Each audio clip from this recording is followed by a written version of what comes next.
أعوذ بالله من الشيطان الرجيم. بسم الله الرحمن الرحيم. وما أبرئ نفسي إن النفس لأمارة بالسوء إلا ما رحم ربي إن ربي غفور رحيم. وقال الملك ائتوني به يستخلص لنفسي فلما كلمه قال إنك اليوم لدينا مكين أمين. قال اجعلني على خزائن الأرض إني حفيظ عليم. وكذلك مكنا ليوسف في الأرض يتبوأ منها حيث يشاء نصيب برحمتنا من نشاء ولا نضيع أجر المحسنين ولأجر الآخرة خير للذين آمنوا وكانوا يتقون. وجاء إخوة يوسف فدخلوا عليه فعرفهم وهم له منكرون. ولما جهزهم بجهازهم قال ائتوني بأخ لكم من أبيكم ألا ترون أني أوفي الكيل وأنا خير المنزلين فإن لم تأتوني به فلا كيل لكم من عندي ولا تقربون. قالوا سنراود عنه أباه وإنا لفاعلون. وقال لفتيانه اجعلوا بضاعتهم في رحالهم لعلهم يعرفونها إذا انقلبوا إليهم لعلهم يرجعون. فلما رجعوا إلى أبيهم قالوا يا أبانا منع منا الكيل فأرسل معنا أخانا نقتل وإنا له لحافظون. قال هل آمنكم عليه إلا كما أمنتكم على أخيه من قبل فالله خير حافظا وهو أرحم الراحمين. ولما فتحوا متاعهم وجدوا بضاعتهم ردت إليهم قالوا يا أبانا ما نبغي هذه بضاعتنا ردت إلينا ونمير أهلنا ونحفظ أخانا ونزداد كيل بعيد ذلك كيل يسير. قال لن أرسله معكم حتى تؤتون موثقا من الله لتأتونني به إلا أن يحاط بكم فلما آتوه موثقهم قال الله على ما نقول وكيل.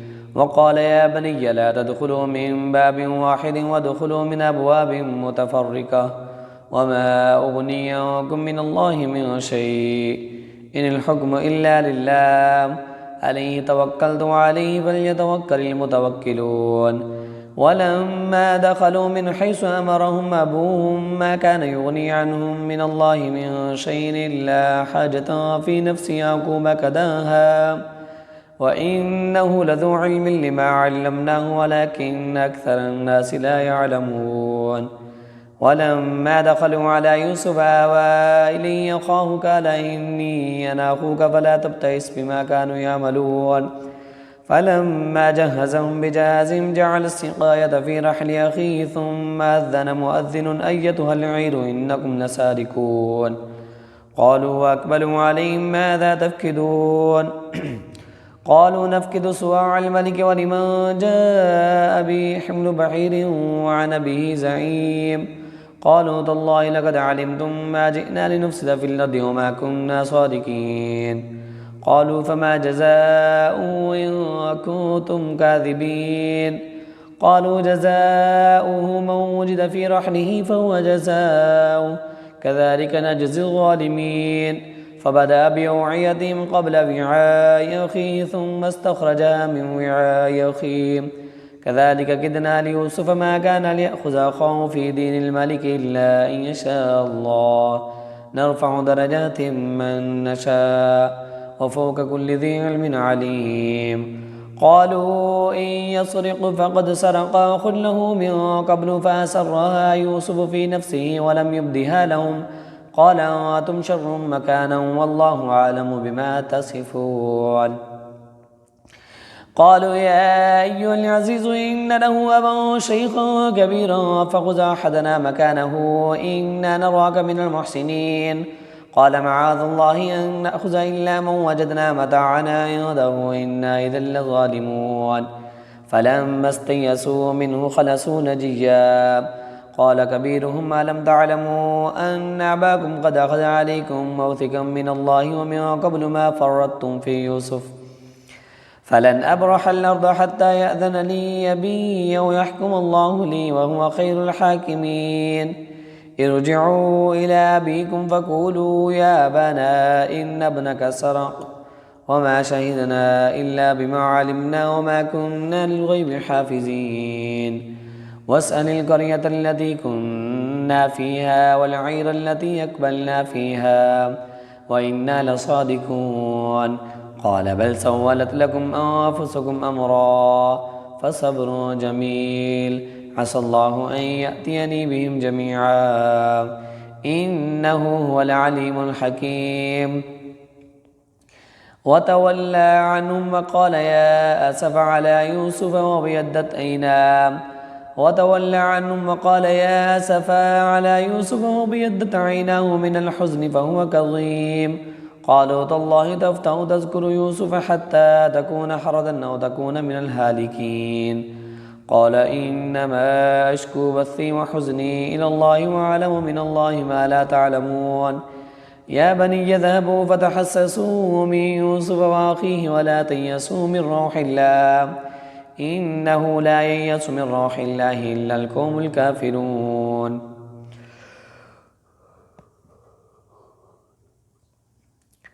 فلما دخلوا عليه قالوا يا أيها العزيز مسنا وأهلنا الضر وجئنا ببضاعة مزجاة فأوف لنا الكيل وتصدق علينا إن الله يجزي المتصدقين. قال هل علمتم ما فعلتم بيوسف وأخيه إذا أنتم جاهلون؟ قالوا أئنك لأنت يوسف؟ قال أنا يوسف وهذا أخي قد من الله علينا إنه من يتقي ويصبر فإن الله لا يضيع أجر المحسنين. قالوا تالله لقد آثرك الله علينا وإن كنا لخاطئين.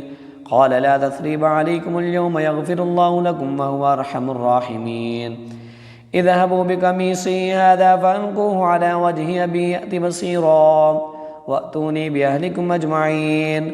ولما فصلت العير قال أبوهم إني لا أجد ريح يوسف لولا أن تفندون. قالوا تالله إنك لفي ضلالك القديم. فلما أن جاء البشير ألقاه على وجهه فارتد بصيرا قال لم أكن لكم إني أعلم من الله ما لا تعلمون. قالوا يا أبانا استغفر لنا ذنوبنا إنا كنا خاطئين. قال سوف أستغفر لكم ربي إنه هو الغفور الرحيم. فلما دخلوا على يوسف آوى إليه أبويه وقال ادخلوا مصر إن شاء الله آمنين.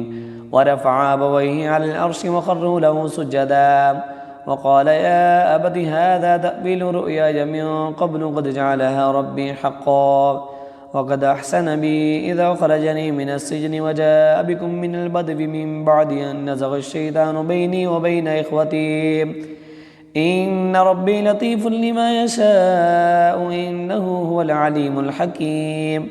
ربي قد آتيتني من الملك وعلمتني من تأويل الأحاديث فاطر السماوات والأرض أنت وليه في الدنيا والآخرة توفني مسلما والحقني بالصالحين. ذلك من أنباء الغيب نوحيه إليك وما كنت لديهم إذ أجمعوا وهم يمكرون وما أكثر الناس ولو حرصت بمؤمنين وما تسألهم عليه من أجر إن هو إلا ذكر للعالمين. وكأي من آية في السماوات والأرض يمرون عليها وهم عنها معرضون وما يؤمن أكثرهم بالله إلا وهم مشركون. أفأمنوا أن تأتيهم غاشية من عذاب الله أو تأتيهم الساعة بغتة وهم لا يشعرون. قل هذه سبيلي يدعو إلى الله على بصيرة أنا ومن اتبعني وسبحان الله وما أنا من المشركين.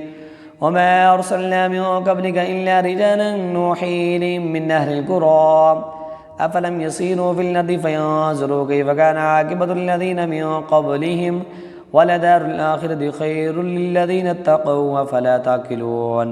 حتى إذا استيأس الرسل وظنوا أنهم قد كذبوا جاءهم نصرنا فنجي من نشاء ولا يرد بأسنا عن القوم المجرمين.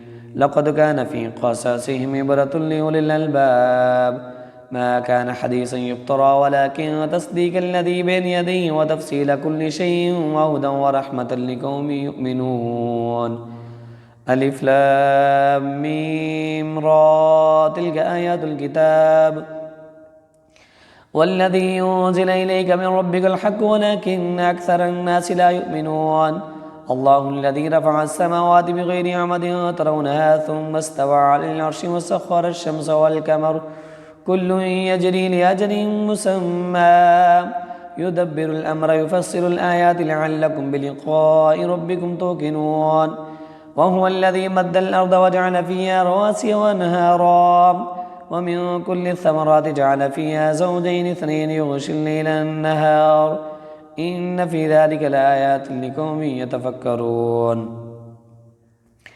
وفي الأرض قطع متجاورات وجنات من عناب وزرع ونخيل سنوان وغير سنوان يسقى بماء واحد ونفضل بعدها على بعض في الأكل إن في ذلك لآيات لقوم يعقلون. وإن تعجب فعجب قولهم أئذا كنا ترابا أئنا لفي خلق جديد أولئك الذين كفروا بربهم وأولئك الأغلال في أعناقهم وأولئك أصحاب النار هم فيها خالدون. ويستعجلونك بالسيئة قبل الحسنة وقد خلت من قبلهم المثلات وإن ربك لذو مغفرة للناس على ظلمهم وإن ربك لشديد العقاب. ويقول الذين كفروا لولا أنزل عليه آية من ربه إنما أنت منذر ولكل قوم هاد الله يعلم ما تحمل كل أنثى وما تغيض الأرحام وما تزداد وكل شيء عنده بمقدار. عالم الغيب والشهادة الكبير المتعالي سواء منكم من أسر القول وما جهر به ومن هو مستخف بالليل وسارب بالنهار له معقبات من بين يديه ومن خلفه يحفظونه من أمر الله إن الله لا يغير ما بقوم حتى يغيروا ما بأنفسهم وإذا أراد الله بقوم سوءا فلا مرد له وما لهم من دونه من وال هو الذي يريكم البرق خوفا وطمعا وينشئ السحاب الثقال ويسبح الرعد بحمده والملائكة من خيفته ويرسل الصواعق فيصيب بها من يشاء وهم يجادلون في الله وهو شديد المحال له دعوة الحق والذين يدعون من دونه لا يستجيبون لهم بشيء إلا كباسط كفيه إلى الماء والذين يدعون من دونه لا يستجيبون لهم بشيء إلا كباسط كفيه إلى الماء ليبلغ فاه وما هو ببالغه وما دعاء الكافرين إلا في ضلال. ولله يسجد ما في السماوات والأرض طوعا وكرها وظلالهم بالغدو والآصال قل من رب السماوات والأرض قل الله قل فاتخذتم من دونه أولياء لا يملكون لأنفسهم نفعا ولا ضرا قل هل يستوي الأعمى والبصير أم هل تستوي الظلمات والنور أم جعلوا لله شركاء خلقوا كخلقه فتشابه الخلق عليهم قل الله خالق كل شيء وهو الواحد القهار أنزل من السماء ماء فسالت أودية بقدرها فاحتمل السيل زبدا رابيا ومما يوقدون عليه في النار ابتغاء حلية أو متاع زبد مثله كذلك يضرب الله الحق والباطل فأما الزبد فيذهب جفاء وأما ما ينفع الناس فيمكث في الأرض كذلك يضرب الله الأمثال للذين استجابوا لربهم الحسنى والذين لم يستجيبوا له لو أن لهم ما في الأرض جميعا ومثله معه لافتدوا به أولئك لهم سوء الحساب ومأواهم جهنم وبئس المهاد. أفمن يعلم أنما أنزل إليك من ربك الحق كمن هو أعمى إنما يتذكر أولو الألباب الذين يوفون بعهد الله ولا ينقضون الميثاق والذين يصلون ما أمر الله به أن يوصل ويخشون ربهم ويخافون سوء الحساب والذين صبروا ابتغاء وجه ربهم وأقاموا الصلاة وأنفقوا مما رزقناهم سرا وعلانية ويدرؤون بالحسنة السيئة أولئك لهم عقبى الدار جنات عدن يدخلونها ومن صلح من آبائهم وأزواجهم وذرياتهم والملائكة يدخلون عليهم من كل باب سلام عليكم بما صبرتم فنعم عقبى الدار والذين ينقضون عهد الله من بعد ميثاقه ويقطعون ما أمر الله به أن يوصل ويفسدون في الأرض أولئك لهم اللعنة ولهم سوء الدار الله يبسط الرزق لمن يشاء ويقدر وفرحوا بالحياة الدنيا وما الحياة الدنيا في الآخرة إلا متاع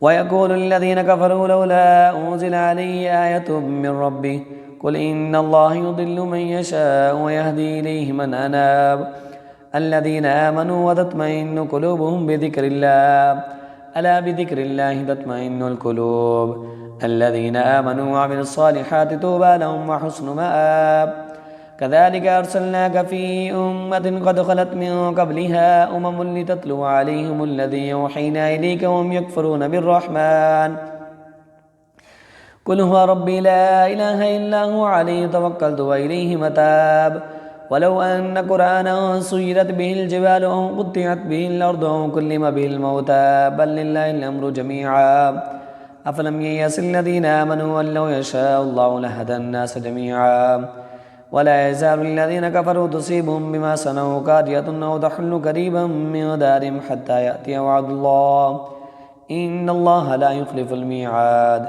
ولقد استهزئ برسل من قبلك فأمليت للذين كفروا ثم أخذتهم فكيف كان عقاب أفمن هو قائم على كل نفس بما كسبت وجعلوا لله شركاء قل سموهم أم تنبئونه بما لا يعلم في الأرض أم بظاهر من القول بل زين للذين كفروا مكرهم وصدوا عن السبيل ومن يضلل الله فما له من هاد لهم عذاب في الحياة الدنيا ولعذاب الآخرة أشق وما لهم من الله من واق مثل الجنة التي وعد المتقون تجري من تحتها الأنهار كلها دائم وزلها تلك عقبى الذين اتقوا وعقبى الكافرين النار والذين آتيناهم الكتاب يفرحون بما أنزل إليك ومن الأحزاب من ينكر بعده قل إنما أمرت أن أعبد الله ولا أشرك به إليه أدعو وإليه مآب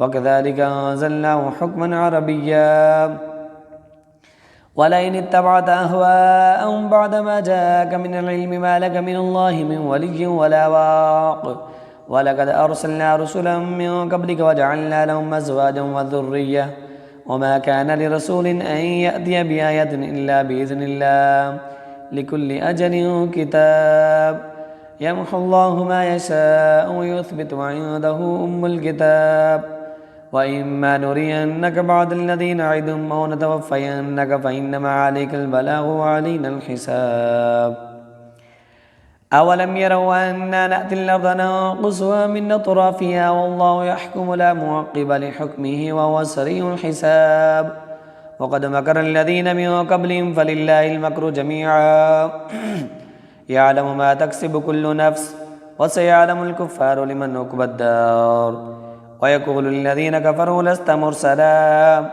قل كفى بالله شهيدا بيني وبينكم ومن عنده علم الكتاب ألف لام را كتاب أنزلناه إليك لتخرج الناس من الظلمات إلى النور بإذن ربهم إلى صراط العزيز الحميد الله الذي له ما في السماوات وما في الأرض وويل للكافرين من عذاب شديد الذين يستحبون الحياة الدنيا على الآخرة ويصدون عن سبيل الله ويبغونها عوجا أولئك في ضلال بعيد وما أرسلنا من رسول إلا بلسان قومه ليبين لهم فيضل الله من يشاء ويهدي من يشاء وهو العزيز الحكيم ولقد أرسلنا موسى بآياتنا أن نخرج قومك من الظلمات إلى النور وذكرهم بأيام الله إن في ذلك لآيات لكل صبار شكور. وإذ قال موسى لقومه اذكروا نعمة الله عليكم إذا جاءكم من آل فرعون يسومونكم سوء العذاب ويذبحون أبناءكم ويستحيون نساءكم وفي ذلكم بلاء من ربكم عظيم. وإذ تأذن ربكم لئن شكرتم لأزيدنكم ولئن كفرتم إن عذابي لشديد. وقال موسى إن تكفروا أنتم ومن في الأرض جميعا فإن الله لغني حميد. ألم يأتكم نبأ الذين من قبلكم قوم نوح وعاد وثمود والذين من بعدهم لا يعلمهم إلا الله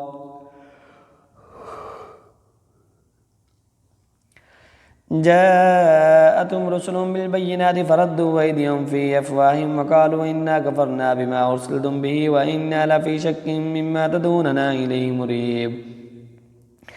قالت رسلهم في الله شك فاطر السماوات والأرض يدعوكم ليغفر لكم من ذنوبكم ويؤخركم إلى أجل مسمى قالوا إن أنتم إلا بشر مثلنا تريدون أن تصدونا عما كان يعبد آباؤنا فأتونا بسلطان مبين. قالت لهم رسلهم إن نحن إلا بشر مثلكم ولكن الله يمن من يشاء من عباده وما كان لنا أن نأتيكم بسلطان إلا بإذن الله وعلى الله فليتوكل المؤمنون. وما لنا ألا نتوكل على الله وقد أهدانا سبلنا ولنصبرن على ما آذيتمونا وعلى الله فليتوكل المتوكلون. وقال الذين كفروا لرسلهم لنخرجنكم من أرضنا أو لتعودن في ملتنا فأوحى إليهم ربهم لنهلكن الظالمين ولنسكننكم الأرض من بعدهم ذلك لمن خاف مقامي وخاف وعيد.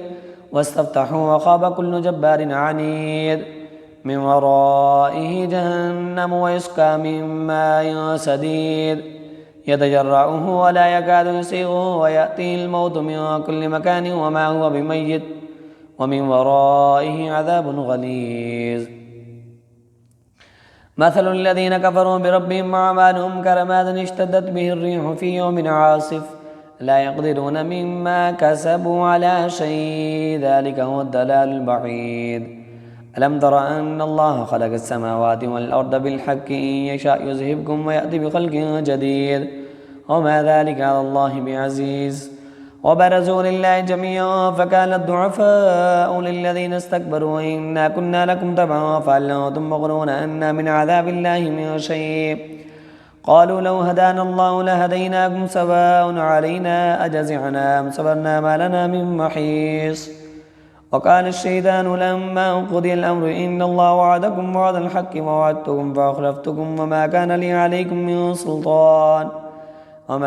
عليكم من سلطان إلا أن دعوتكم فاستجبتم لي فلا تلوموني ولوموا أنفسكم ما أنا بمصرخكم وما أنتم بمصرخي إني كفرت بما أشركتمون من قبل إن الظالمين لهم عذاب أليم.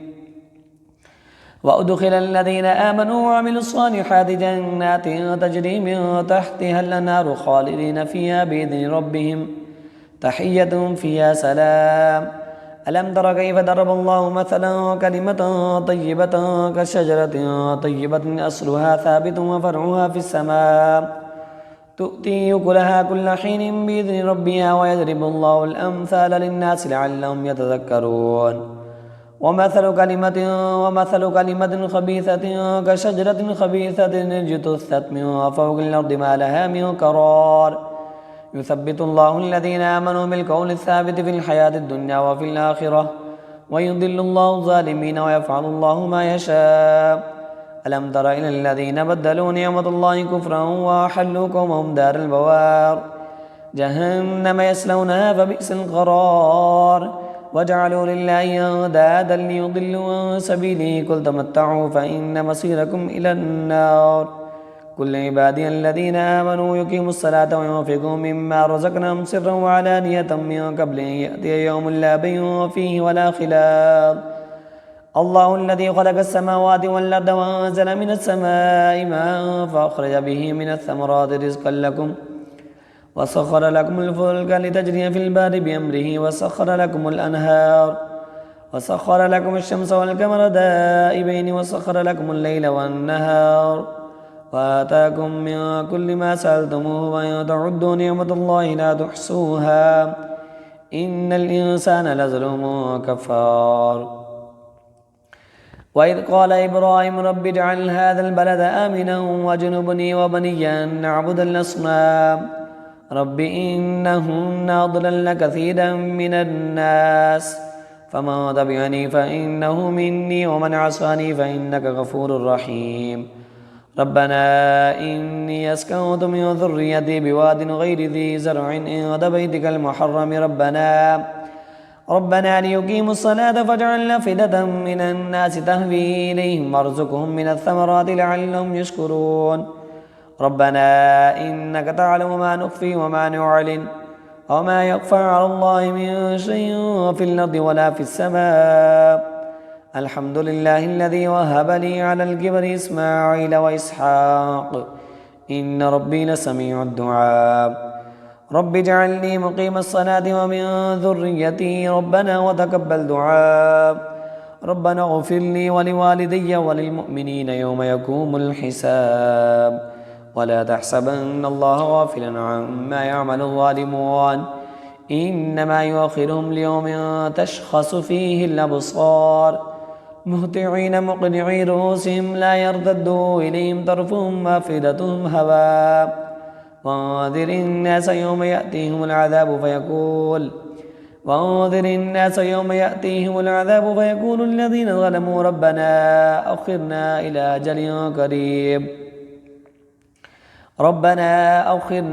إلى أجل قريب نجب دعوتك ونتبع الرسل أولم تكونوا أقسمتم من قبل ما لكم من زوال وسكنتم في مساكن الذين ظلموا أنفسهم وتبين لهم كيف فعلنا بهم وضربنا لكم الأمثال.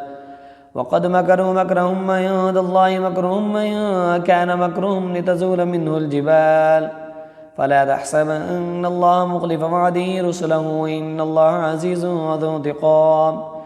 يوم تبدل الأرض غير الأرض والسماوات وبرزوا لله الواحد القهار وترى المجرمين يومئذ مقرنين في الأصفاد سرابيلهم من قطران وتغشى وجوههم النار ليجزي الله كل نفس ما كسبت إن الله سريع الحساب.